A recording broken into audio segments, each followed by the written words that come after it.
Mix by cylinder बाबू। लगलऊ हरदिया गे रनिया हो तो माटा कोरावा गे लगलऊ हरदिया गे रनिया हो तो माटा कोरावा गे हमारा के छोड़ी करे जावा बैठमी बरे जावा गे हमारा के छोड़ी करे जावा बैठमी बरे जावा गे जाए के होले ले जोना करी के करे जावा गे जाए के होले ले जोना करी के करे जावा गे हमारा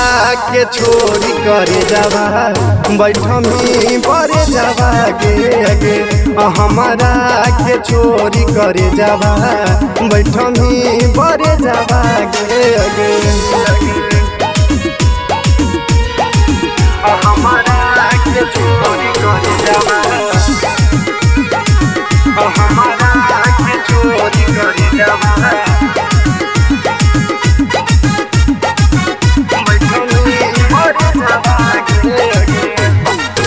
ससुराल जाके गे खुश रह नहीं पाइनी हम कानत रहबो गे तू ही याद हमारा आईनी हे जा ससुराल जाके गे खुश रह नहीं पाइनी हम कानत रहबो गे तू ही याद हमारा आईनी देखी के तोरई में जावा हटो हो करे जावा गे देखी के तोरई में जावा हटो हो करे जावा गे हमारा के छोड़ी करे जावा बैठमी बरे जावा गे हमारा के छोड़ी करे जावा बैठमी बरे जावा गे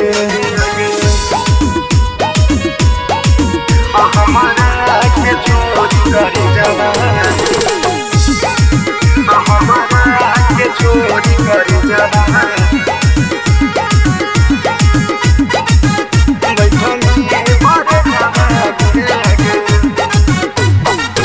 तोरा मानो हलियोगे